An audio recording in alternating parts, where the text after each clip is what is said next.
ಆತ್ಮೀಯ H16 news ಅರ್ಥಾತ್ ಹೇ ಸಿದ್ದರಾಮಗೆ ಸ್ವಾಗತ. ನಾನು ನಿಮ್ಮವ MI ಅಥವಾ ಮಲ್ಲಪ್ಪ ಜೋತ್ ಅವರು. SIR ಅಂದರೆ ಎಲ್ಲರೂ ಸಹ ಕಿವಿ ನಿಮಿರಿ ಬಿಡ್ತಾವ. ನಂದು ವೋಟಿಂಗ್ ಪವರ್ ಹೋಗ್ತದೇನ್ರಿ, ನಂದು ಹೋಗ್ತದೇನ್ರಿ ಅನ್ನೋ ಭಯ ಸಾಮಾನ್ಯವಾಗಿ ಎಲ್ಲ ಕಡೆ ಕಾಣುವಂಥ ಸ್ಥಿತಿ ನಿರ್ಮಾಣ ಆಗ್ಯದ. ಯಾಕೆ ನಾವು ಇಲ್ಲೇ ಹುಟ್ಟಿ ಇಲ್ಲೇ ಬೆಳೆದು ಎಲ್ಲ ಮಾಡಿ ಕೆಲವೊಂದು ಏನೋ ದೋಷಗಳು ಆಗಿದ್ದಕ್ಕೆ ಸ್ಪೆಲ್ಲಿಂಗ್ ಮಿಸ್ಟೇಕು ಮತ್ತು ಯಾವ ಕಾರಣಕ್ಕೂ ಒಂದಿಷ್ಟು ಹೆರಾ ಬೇರೆ ಆದರೆ ಅದು ಒಂದೇ ಕಾರಣಕ್ಕೆ ಕಟ್ ಮತದಾರ ಪಟ್ಟಿ ವಿಶೇಷ ಸಮಗ್ರ ಪರಿಷ್ಕರಣೆ ಮಾಡ್ತೀವಿ ಅಂತ ತಿಳ್ಕೊಂಡು ಈ ರೀತಿ ಮಾಡಿ ಈಗ ನೋಡ್ತಾ ಇದ್ದೀವಿ. ಈಗ ನೆಕ್ಸ್ಟ್ ಬರೋದನ್ನ ಉತ್ತರ ಪ್ರದೇಶ, ಅದರ ನಂತರ ನಮ್ಮದು ಬರ್ತದೆ, ಭಾಳ ದೂರ ಇಲ್ಲ, ಸಮೀಪ ಅದ. ಕಣ್ಣಿಗೆ ಮೂಗು ಕಿವಿಗೆ ಏನು ಭಾಳ ದೂರ ಇಲ್ಲ, ಸಮೀಪ ಬರೋದು ಗ್ಯಾರಂಟಿ. ಹೀಗಾಗಿ ಇಲ್ಲಿಯ ಏನಪ್ಪ ಒಂದಿಷ್ಟು ಜಾತ್ಯತೀತ ಪಕ್ಷಗಳು, ಜನಪರ ಸಂಘಟನೆಗಳು, ಒಟ್ಟು ಸಾಮಾನ್ಯವಾಗಿ ಬರೀ ಜಾತ್ಯತೀತರು ಅಷ್ಟೇ ಅಲ್ಲ, ಎಲ್ಲರೂ ವಿಚಾರ ಮಾಡುವಂಥ ವಿಷಯ ಅದ ಇಲ್ಲ. ಯಾಕಂತಂದ್ರೆ ಮತಗಳು ನೋಡ್ರಿ, ಮೊನ್ನೆ 27 ಲಕ್ಷ ಮತದಾರರನ್ನು ಸುಪ್ರೀಂ ಕೋರ್ಟಿಗೆ ಹೋದರೂ ಸಹಿತ ಅವರು ಉಳಿಸ್ಕೊಳ್ಳೋಕ್ಕಾಗಲ್ಲ. ಮತ್ತು ಹಿಂದಿನ ಚುನಾವಣೆಯಲ್ಲಿ, ಕಳೆದ ಚುನಾವಣೆಯಲ್ಲಿ ವೆಸ್ಟ್ ಬೆಂಗಾಲ್ದಲ್ಲಿ ಅವ್ರ ಹೆಸರುಗಳಿದ್ದು ಅವ್ರು ವೋಟ್ ಹಾಕಿದ್ರು. ಅವರು ಇನ್ನು ವೋಟ್ ಹಾಕಿದವರು ಸತ್ತವರು ಅದು ಇದು ಬೇರೆ, ಅದು 90 ಲಕ್ಷ ಜನ ಅಲ್ಲಿ ಕಟ್ ಮಾಡಿದ್ದಾರೆ ವೆಸ್ಟ್ ಬೆಂಗಾಲ್ದಲ್ಲೇ. ಇನ್ನು ಉತ್ತರ ಪ್ರದೇಶದಲ್ಲಿ ಶುರುವಾಗೋದಿದ್ರೆ ಅದು ಕಟ್ ಮಾಡೋದು. ಇದಕ್ಕೆ ವಿರೋಧ ಪಕ್ಷಗಳು ನೇರವಾಗಿ ಸುಪ್ರೀಂ ಕೋರ್ಟ್ಗೆ ಹೋಗಿದ್ದಾರೆ. ಇವತ್ತು ಮಮತಾ ಬ್ಯಾನರ್ಜಿ ಅವರು ಇನ್ನುಳಿದ್ರು ಹೋಗಿದ್ದಾರೆ. ಅಲ್ಲೂ ಸಹಿತ ಬಾಕ್ಷಿ ಅನ್ನುವಂಥ ನ್ಯಾಯಾಧೀಶರು ಹೌದಿಲ್ಲ ಸಂಶಯ ಬರ್ತದಲ್ಲ, 2% 1% ಗೆದ್ರಪ್ಪ ಅಂದ್ರೆ ಅಲ್ಲಿ 10-15% ವೋಟ್ ಕಟ್ಟಾಗಿದ್ರೆ ಇದು ಸಂಶಯಕ್ಕೆ ಕಾರಣ ಆಗೋದಿಲ್ವ? ಆ 10-15% ಹೆಚ್ಚು ಕಡಿಮೆ ಆಗೋ ಸಾಧ್ಯತೆಗಳಿದ್ದವು ಇರ್ತಾವ. ಹೀಗಾಗಿ ಎಲ್ಲೆಲ್ಲಿ ಗೆಲ್ಲೋ ಸಾಧ್ಯತೆ ಐತಿ ಅಲ್ಲಿ ಬಿಟ್ಟುಕೊಂಡು, ಎಲ್ಲಿ ಸೋಲು ಸಾಧ್ಯತೆಗಳಿದ್ದಾವೆ ಅಲ್ಲಿ ಕಟ್ ಆಗ್ಯದಪ್ಪ, ಇದು ಆಗ್ತಾಯಿದೆ, ಆಗಲಿ ಮಾಡಿರಿ, ತಪ್ಪೇನಲ್ಲ. ಅದಕ್ಕೆ ಅದು ಮಾಡಬೇಕಾದ್ರೆ ಸಮಗ್ರವಾಗಿ ಆಗಲೇಬೇಕದು. ಒಂದು ವೇಳೆ ರೆಕಾರ್ಡ್ ಇರಲಿಲ್ಲ, ರೆಕಾರ್ಡ್ ಮಾಡಬೇಕು. ಅವ್ರು ಈ ದೇಶದ ಪ್ರಜೆಗಳು. ನೀವು ಯಾವ ಆಧಾರ ಮೇಲೆ ಅವ್ರ ಪ್ರಜೆಗಳಲ್ಲ. ಮೊನ್ನೆ ಒಳನುಸುಳುಕೋರರು ಅಂತೇಳಿ ಎಷ್ಟು ಜನರು ಕಟ್ ಮಾಡಿ ಹೋಗ್ತಾ ಇದ್ದೀರಿ. ಮತ್ತು ಅವ್ರು ಪ್ರೂವರೇ ಮಾಡಿರಿ ಕಡೆಗೆ ಒಳನುಸುಳು ಯಾವ ದೇಶದಿಂದ ಬಂದರು, ಎಲ್ಲಿಂದ ಬಂದರು, ಹೆಂಗೆ ಬಂದರು, ಅದು ಇಲ್ಲಿ ನಿಮ್ಮ ಕೈಲೇ ಅಧಿಕಾರದಲ್ರಿ ಅಂತ ಕೇಳ್ತಾ ಇದ್ದಾರೆ. ವಿರೋಧ ಪಕ್ಷಗಳು ಇವತ್ತು ಸೀರಿಯಸ್ ಆಗಿ ವಿಷಯ ತೆಗೆದುಕೊಂಡಿದ್ದಾರೆ. ಯಾಕಂದ್ರೆ ಒಂದೊಂದಾಗಿ ಎಲ್ಲ ರಾಜ್ಯಗಳು ಕೈ ಬಿಟ್ಟು ಹೋಗೋ ಸಂದರ್ಭದಲ್ಲೇ ಮತ್ತು ಅನಿವಾರ್ಯದ ಕಟ್ ಯಾಕೆ ಮಾಡ್ತಾಯಿದ್ರು? ಹಂಗೆ ಗೆಲ್ಲರು ಏನು ತಗರಾರ, ನೀವು ಗೆಲ್ಲೋಗಿ ಯಾರು ತಗರಾರೇನಿದೆ? ಮತ್ತು ಇದನ್ನು ಕೇಳಿ ಡಿಮಾಂಡ್ ಮಾಡಿದರೆ ಇವತ್ತು ವೆಸ್ಟ್ ಬೆಂಗಾಲದಲ್ಲಿ ಅಭಿಷೇಕ್ ಬ್ಯಾನರ್ಜಿ ಮತ್ತು ಮಮತಾ ಬ್ಯಾನರ್ಜಿ ಅವರು ಏನಪ್ಪ ಅಂತಂದ್ರೆ ಅವರಷ್ಟೇ ಎಲ್ಲರಿಗೂ ಕೇಳುವಂಥದ್ದು ಇದು. ಏನಲ್ಲಿ ಮಧ್ಯಾಹ್ನ 12ರಿಂದ ಸಾಯಂಕಾಲ 6 ಒಳಗೆ ಏನು ಮತದಾನ ಆಯಿತು ಅಲ್ಲಿಯೇ ಎಲ್ಲ ಫೋಟೇಜಸ್ ಬೇಕು, ವಿಡಿಯೋ CCTV ವಿಡಿಯೋಗಳು ಬೇಕು ಅಂತೇಳಿ ಅದು ಕೊಡಬೇಕಾಗಿದೆ. ಸುಪ್ರೀಂ ಕೋರ್ಟ್ನಲ್ಲಿ ಅದನ್ನು ಡಿಮಾಂಡ್ ಮಾಡ್ತಾ ಇದ್ದಾರೆ. ನಮ್ಮಿಂದ 100 ಹೆಚ್ಚು ಕಡಿಮೆ 100ಕ್ಕಿಂತ ಹೆಚ್ಚಿಗೆ ಕಸ್ಕೊಂಡಿದ್ದಾರೆ ಅನ್ನೋದು ಅವರು ಪ್ರಬಲವಾದ ಆರೋಪ. ಮತ್ತು ಉತ್ತರ ಸಿಗಬೇಕಲ್ಲ, ಉತ್ತರ ಸಿಕ್ಕಾಗ ಇದು ಸಮಾಧಾನ ಆಗುವಂಥ. ಹೌದು, ಆ ಫೋಟೇಜಸ್ ಯಾಕೆ ತೋರಿಸೋದಿಲ್ಲ, ಅದನ್ನು ಯಾಕೆ ಸುಪ್ರೀಂ ಕೋರ್ಟ್ ಕೇಳಬೇಕು ಇವತ್ತು? ಅಷ್ಟೇ ಅಲ್ಲ, ಇವು ಲಾಸ್ಟ್ ಟೈಮ್ 27 ಲಕ್ಷ ಜನ ಏನು ಡಿಲೀಟ್ ಮಾಡಿದ್ದಾರೆ, ಇವತ್ತು ತೆಗೆದಾಕಿದ್ದಾರೆ ಜನರದು. ಲಾಸ್ಟ್ ಟೈಮ್ ವೋಟ್ ಮಾಡಿದವರು ಅದರ ಮತ್ತು ಕಾನೂನು ಅದ ಅದರಲ್ಲಿ. ಲಾಸ್ಟ್ ಟೈಮ್ ಒಂದೇಳಿ ನೀವು ಪರಿಷ್ಕರಣೆ ಮಾಡೋ ಮುಂದೆ ಲಾಸ್ಟ್ ಟೈಮ್ದಾಗ ನೀವು ವೋಟ್ ಹಾಕಿದ್ದಿತ್ತು, ನಿಮ್ಗೆ ಸರಿಯಾದ ರೆಕಾರ್ಡ್ ಇರಲಿಲ್ಲ ಅಂದ್ರೆ ಅದು ತೊಗೊಂಡು ನೀವು ಅವ್ರಿಗೆ ಮತದಾನ ಹಕ್ಕು ಕೊಡಬೇಕು ಅಂತೇಳಿ. ಮತದಾನ ಹಕ್ಕು ನಮ್ಮ ನಾಗರಿಕ ಹಕ್ಕು, ನಮ್ಮ ಹಕ್ಕದು. ಕೆಲವೊಮ್ಮೆ ಏನೋ ಮಿಸ್ಪ್ಲೇಸ್ ಆಗಿರ್ತಾವೆ ದಾಖಲೆಗಳು, ಮತ್ತೇನೋ ಆಗಿರ್ತಾವೆ. ದೊಡ್ಡ ದೇಶ, 40-45 ಕೋಟಿ ಜನಸಂಖ್ಯೆ ಇರ್ತದೆ ದೇಶ, ಎಲ್ಲ ರೆಕಾರ್ಡ್ಗಳು ಸಿಗಲಿಕ್ಕಿಲ್ಲ. ಆಗ ಎನ್ಕ್ವೈರಿ ಮಾಡಿಸುವಂಥ ಒಂದು ದೊಡ್ಡ ಕೆಲಸ ಆಗಬೇಕಾಗಿದೆ. ನೋಡಿ, ಮೊನ್ನೆ 27 ಲಕ್ಷ ಜನ, 90 ಲಕ್ಷದ ಬಿಟ್ಟಿದ್ದೆ ನಾನು. ಲಾಸ್ಟ್ ಟೈಮ್ ವೋಟ್ ಹಾಕಿದವರು ಇವ್ರಿಗೆ ಸಿಕ್ಕಿಲ್ಲ ಪಾಪ. ಇದು ಕರ್ನಾಟಕದಲ್ಲಿ ಬರುವಂಥದ್ದು. ಅದಕ್ಕಾಗಿ ಇಲ್ಲಿ ಕರ್ನಾಟಕದ ಇಲ್ಲೇ ಬುದ್ಧಿವಂತ ಜನ ಆಗಲಿ, ರೈತ ಸಂಘಟನೆಗಳಾಗಲಿ, ಅದು ಜನಪರ ಹೋರಾಟಗಾರರಾಗಲಿ ಇವತ್ತು ಕೇಳ್ತಾ ಇದ್ದಾರೆ, ಏನಪ್ಪ ನೀವು ಇಲ್ಲಿ ಇದನ್ನು ಸರಿಯಾಗಿ ಮಾಡಬೇಕು. ಪ್ರತಿಯೊಂದು ಗ್ರಾಮ ಮಟ್ಟದಲ್ಲಿರ್ಬೋದು, ವಾರ್ಡ್ ಮಟ್ಟದಲ್ಲಿರ್ಬೋದು, ಎಲ್ಲ ಕಡೆ ಹೋಗಿ ನೀವು ಪರೀಕ್ಷೆ ಮಾಡ್ಕೋಬೇಕು. ಇಲ್ಲದೆ ಹೋದರೆ ಅವ್ರು ಯಾರ ಏನು ಅವ್ರು ಹಿಂದಿನವ್ರು ಏನೆಲ್ಲ ಮಾಡಿ ಇದು ಬರೀ 3 ತಿಂಗಳು ಮಾಡಬೇಡ್ರಿ. ನೀವು ಚೆನ್ನಾಗಿ ನೀನು 3 ತಿಂಗಳು ಐತಿ ಬಂದಿಲ್ಲಕ್ಕೆ ಹೋಗ್ಬೇಡ್ರಿ. ಮಿನಿಮಮ್ ಒಂದು 6-8 ತಿಂಗಳು, 1 ವರ್ಷ ಆರಾಮ ಶುರು ಮಾಡ್ರಿ. ಅದನ್ನು ಸಮಾಧಾನಲೇ ಆಗಲಿ. ನಮಗೆ ನೋಡಪ್ಪ ನುಸುಳುಕೋರು ಬರೋದು ಬೇಡ, ಹೋಗ್ರಿ ಅವ್ರ ದೇಶಕ್ಕೆ ಹೋಗಿ. ರೋಹಿಂಗ್ಯಾ ಇರಲಿ, ಬಾಂಗ್ಲಾದೇಶ ಇರಲಿ, ಪಾಕಿಸ್ತಾನ ಇರಲಿ, ಇನ್ನೊಂದು ದೇಶ ಇರಲಿ, ಅಫ್ಘಾನಿ. ಸ್ವತಂತ್ರವಾದ ಮೀಡಿಯಾಗೆ ಬೇಕಾಗಿರುವುದು ಸ್ವತಂತ್ರ ಧ್ವನಿ. ಆ ಸ್ವತಂತ್ರ ಧ್ವನಿ ಉಳಿಸಲು ನೀವು ಮಾಡಬೇಕಾದದ್ದು ಇಷ್ಟೇ. ಅದೇನಪ್ಪಾ ಅಂತಂತಂದ್ರೆ ನಿಮ್ಮ ಕೈಲಾದಷ್ಟು ಸಹಾಯ ಈ ಚಾನಲ್ಗೆ ಮಾಡಿ ಹಾಗೂ ನಿಮ್ಮ ಧ್ವನಿಯನ್ನು ಕಾಪಾಡಿಕೊಳ್ಳಿ. ಅಲ್ಲಿ ದೇಶಗಳು ನಾವು ನಾವು ಯಾರೂ ತಕರಾರು ತೆಗಿತಾ ಇಲ್ಲ. ಆದರೆ ಅನಗತ್ಯ ಪಾಪ ಇಲ್ಲೇ ಹುಟ್ಟಿ ಇಲ್ಲೇ ಬೆಳೆದು ಇಲ್ಲೇ ಬದುಕನ್ನು ಮಾಡಿ ಇಲ್ಲೇ ಸಿಂಧಿನವ್ರು ಸತ್ತು ಹೋಗಿದ್ದಾರೆ, ಈಗ ಬದುಕ್ತಾ ಇದ್ದಾರೆ ಅವ್ರ ಹೆಸರಿನ ಮೇಲೆ. ಅವರು ಸಹಿತ ಕಟ್ ಮಾಡ್ತಾ ಇದ್ದೀರಲ್ರಿ.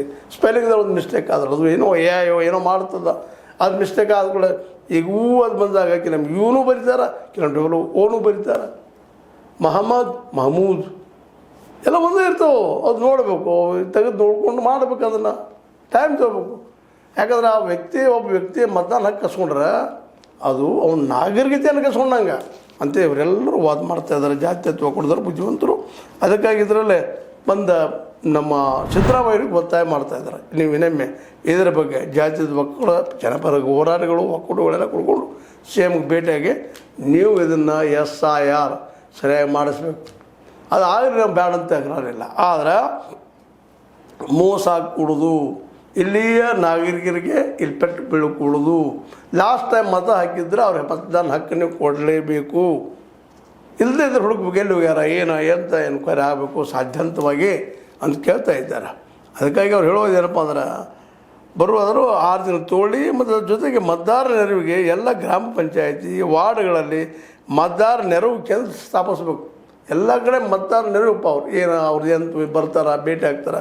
ಮತ್ತು 6 ತಿಂಗಳು ನಡೀಲಿ ಅದರಲ್ಲೇ ಸುಖ ದಾಖಲೆ ಇಲ್ಲದೆ ಹೋದ್ರೆ ದಾಖಲೆ ಕೊಡಬೇಕು, ಅವ್ರಿಗೆ ದಾಖಲೆ ಒದಗಿಸ್ಬೇಕು. ಮತದಾರರ ಕರಡು ಪಟ್ಟಿದಾರ ನಂತರ ಗ್ರಾಮ ವಾರ್ಡ್ ಸಭೆಗಳನ್ನು ನಡೆಸಿ ಕರಡು ಪಟ್ಟಿ ಮತ್ತು ತಿದ್ದುಪಡಿಗಳನ್ನು ಜನರ ಮುಂದಿಟ್ಟು ನೋಡಪ್ಪ ಸರಿ ಇದ್ದಿಲ್ಲ ನೋಡ್ರಿ ಅಂತೇಳಿ ಕರೆಸಿ ಪ್ರತಿಯೊಂದು ವಾರ್ಡ ಪ್ರತಿಯೊಂದು ಗ್ರಾಮ ಹೋಗಿ ಮಾಡಿ ಯಾರಪ್ಪ ನೀವು ಹೌದಲ್ಲ ಎನ್ಕ್ವೈರಿ ಮಾಡಿಸ್ಬೇಕು. ಆ ನಂತರ ಅಂತಿಮಗೊಳಿಸ್ಬೇಕು.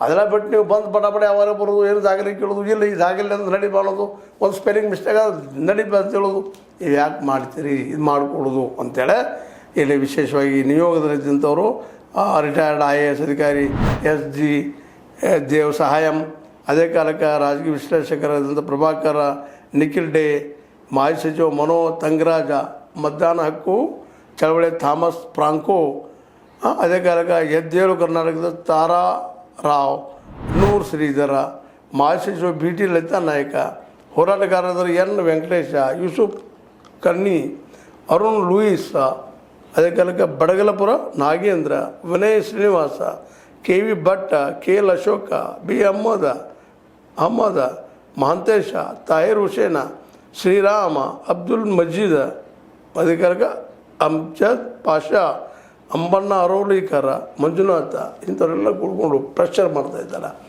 SIR ಇದನ್ನು ನೀವು ಮತ್ತೊಮ್ಮೆ ಮಾಡಬೇಕು ಪರಿಶೀಲನೆ. ಮತ್ತು 6 ತಿಂಗಳು ಮೊದಲು ಶುರು ಮಾಡಬೇಕು. 6ರಿಂದ 1 ವರ್ಷ ಆದರೂ ಅಡ್ಡಿ ಇಲ್ಲ.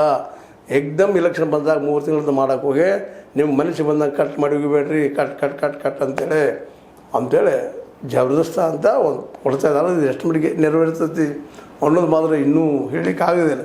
ಈ ದಿಶೆಯಲ್ಲಿ ಮಮತಾ ಬ್ಯಾನರ್ಜಿಯವರು ಸಾಕಷ್ಟು ಪ್ರಯತ್ನ ಮಾಡಿದರು, ಬಿಹಾರದಲ್ಲೂ ಸಾಕಷ್ಟು ಪ್ರಯತ್ನ ಅದು. ಅದಕ್ಕಾಗಿ ಬೆನ್ನು ಹತ್ತಿದ್ದಾರೆ ಇವತ್ತು ನಮ್ಮ ರಾಹುಲ್ ಗಾಂಧಿಯವರು. ಇದಾವುದಕ್ಕೂ ಯಾವುದೇ ರೀತಿಯ ಕಿವಿಗೊಡದ ನಮ್ಮ ಇಲೆಕ್ಷನ್ ಕಮಿಷನರ್ ಜ್ಞಾನೇಶ್ ಕುಮಾರ್ ಅವರು ಹಂಗೆ ಮಾತಾಡ್ತಾರೆ ಬಿಡ್ರಿ ಅವ್ರು ಅಂತ ಹೇಳ್ತಾ ತಮ್ಮ ಗಾಡಿ ಹೊಡಿತಾ ಇದ್ದಾರೆ. ಇನ್ನು ಉತ್ತರ ಪ್ರದೇಶದಲ್ಲಿ 1 ಕೋಟಿ 2 ಕೋಟಿನೋ ಮತದಾರ ಗಾಯಬಾಗೋದು ಅದನ್ನು ಇವತ್ತು ನೋಡಬೇಕಾಗಿದೆ. ಯಾಕೆ ಜನಸಂಖ್ಯೆಯಿಂದ ಭಾಳ ದೊಡ್ಡದು ಉತ್ತರ ಪ್ರದೇಶ, ಅಲ್ಲೂ ಆಗುವಂಥದ್ದು, ನಂತರ ಕರ್ನಾಟಕ ಬರುವಂಥದ್ದು. ಇವೆಲ್ಲರೂ ಎಲ್ಲರೂ ಜಾಗೃತಿ ಆಗಬೇಕಾಗಿದೆ. ಯಾಕಂದ್ರೆ ಎಲ್ಲಾದರೂ ಒಂದು ವೇಳೆ ನಿಮ್ಮ ವೋಟರ್ ಲಿಸ್ಟಲ್ಲಿ ಆ ಹೆಸರು ಬರೆದ ಹೋಯ್ತು ಅಥವಾ ನೀವು ಡಿಲೀಟ್ ಆದ್ರಪ್ಪ ಅಂದ್ರೆ ನಿಮ್ಮ ನಾಗರಿಕತೆ ಹೋಗೋ ಸಾಧ್ಯತೆಗಳು ಇಲ್ಲಿದ್ದಾವೆ ಎನ್ಕ್ವೈರಿ ಮಾಡಿದಾಗ. ಯಾಕಂದ್ರೆ ಪ್ರತಿಯೊಂದು ಭಾಳ ಸೂಕ್ಷ್ಮ ವ್ಯವಹಾರಗಳಿದ್ದಾವೆ. ಅದಕ್ಕೆ ಈ ದಿಶೆಯಲ್ಲಿ ಸರ್ಕಾರ ಎಚ್ಚರಗೊಳ್ಳೋ ಜೊತೆಗೆ ಜನಸಾಮಾನ್ಯರು ಎಚ್ಚರಗೊಂಡ ಮುಂಬರುವ ದಿನಗಳಲ್ಲಿ SIR ಬಂದಪ್ಪ ಅಂತಂದ್ರೆ ಸರಿಯಾದ ದಾಖಲೆಗಳನ್ನು ಒಯ್ದು ಕೊಟ್ಟು ಅದೇ ರೀತಿ ಸರ್ಕಾರ ಒದಗಿಸಿ ಇದನ್ನು ಶುದ್ಧೀಕರಣ ಮಾಡಿರಿ ಅಂತೇಳಿ. ಶುದ್ಧೀಕರಣ ಅಂದ್ರೆ ನೀರು ಗೊಜ್ಜಿ ಪವಿತ್ರ ಮಾಡೋದಂತಲ್ಲ, ಕರೆಕ್ಟ್ ಸ್ವಚ್ಛ ಮಾಡುವಂಥದ್ದು. ಭಾಳ ನಾವು ಸುಲ್ಕೋರಿದ್ದರೆ ಅವ್ರು ಹೋಗಲಿ, ಏನು ಪಾಪ ಅವ್ರ ದೇಶಕ್ಕೆ ಅವ್ರು ನಮ್ಮಲ್ಲಿ ಇರಬೇಕು ಅಂತ ನಮ್ಮದೇನಿಲ್ಲ. ಆದರೆ ನಮ್ಮವರನ್ನು ಇನ್ನೊಂದು ದೇಶಕ್ಕೆ ಕಳಿಸುವಂಥದ್ದು ಅಥವಾ ಇರು ದೇಶದಲ್ಲೇ ಅನಾಗರಿಕರನ್ನಾಗಿ ಮಾಡೋದು. ಅನಾಗರಿಕರಿಗಿಂತಲೂ ನಾಗರಿಕತ್ವವನ್ನು ಕಳ್ಕೊಳ್ಳುವಂಥ ಪ್ರಸಂಗ ತಂದ ಅವರು ಬೇರೆ ದೇಶವನ್ನು ಮಾಡಲಿಕ್ಕೆ ಹೋಗ್ಬೇಡ ಅನ್ನೋದು ಇವರೆಲ್ಲರ ಒತ್ತಾಯ. ಏನಂತೀರಿ, ಇದು ಸರಿ ಅಂತೀರು ತಪ್ಪು ಅಂತೀರು? SIR ಅದು ಎಲ್ಲರನ್ನೂ ಕಟ್ ಮಾಡೋಕಟ್ಟೆ ಇವರು ಯಂತ್ರೇನು ಅನ್ನೋ ಪ್ರಶ್ನೆಗಳು ಇವತ್ತಿದ್ದಾವೆ. ಆ ದಿಶೆಯಲ್ಲೇ ನೀವು ಚಿಂತನೆ ಮಾಡಿರ್ತೀರ. ಇದು ನೀವು ಲೈಕ್ ಆಗಿರ್ಬೋದು, ಲೈಕ್ ಬಳಸಿ ಮಾಡಿ ಕಾಮೆಂಟ್ ಮಾಡಿರಿ, ಜೊತೆಗೆ ಸಬ್ಸ್ಕ್ರೈಬ್ ಮಾಡಿರಿ. H16 ನ್ಯೂಸ್ ಅರ್ಥಾತ್ ಹೆಚ್ಚು ಇದು ಸತ್ಯದ ಕೈಗನ್ನಡಿ ವಂದನೆಗಳು. ಆತ್ಮೀಯ ಸಾರ್ವಜನಿಕರಲ್ಲಿ H16 ಅರ್ಥಾತ್ ಹೇ ಸೀತಾರಾಮದಿಂದ ಒಂದು ಮನವಿ. ಈ ಸಂಸ್ಥೆ ಭ್ರಷ್ಟಾಚಾರ, ಅನ್ಯಾಯ, ಅತ್ಯಾಚಾರಗಳಿಂದ ನೊಂದವರ ವೇದಿಕೆ. ಅನ್ಯಾಯಕೋರರ, ಭೂಗಳ್ಳರ, ನಶಾ ಸಾರಾಯಿ ಮಾಫಿಯಾಗಳ ವಿರುದ್ಧದ ಧ್ವನಿ. ರೈತರ, ಕೂಲಿಕಾರ, ಕಾರ್ಮಿಕರ, ಬಿದ್ದ ಸಮುದಾಯ ಜನರ ಧ್ವನಿ. ಬೆಂಬಲವಾಗಿ ನಿಂತು ತನುಮನ ಧನದ ಸಹಾಯಕ್ಕೆ ಸಾರ್ವಜನಿಕರಲ್ಲಿ ಕೋರಿಕೆ. ದಾನದ ಸಹಾಯ ನೀಡಿ ಸ್ವಾತಂತ್ರ್ಯ ಪತ್ರಿಕೋದ್ಯಮ ಉಳಿಸಿ ಬೆಳೆಸಿ. ವಂದನೆಗಳು. ತಮ್ಮನ್ನೇ ನಂಬಿರುವ ಮಲ್ಲಪ್ಪ ಇ ಜೋತಾವರ್. ಈ ಕೆಳಗಿನ QR ಸ್ಕ್ಯಾನ್ ಮಾಡಿ ಅಥವಾ ಈ ನಂಬರ್ ಅಂದರೆ 7411402405ಗೆ ಇಲ್ಲ 9686864852ಗೆ ನೀವು ಫೋನ್ಪೇ ಮಾಡಿ, ಪೇಟಿಎಮ್ ಮಾಡಿ ಅಥವಾ ಇನ್ನಾವುದೇ ಮಾಧ್ಯಮದಿಂದ ಗೂಗಲ್ ಮೂಲಕ ಸಹಾಯ ಮಾಡಿ ಈ ಪ್ರಾಮಾಣಿಕ ಪತ್ರಿಕೋದ್ಯಮವನ್ನು ಉಳಿಸಿ ಅಂತ ಮತ್ತೊಮ್ಮೆ ಮನವಿ. ವಂದನೆಗಳು.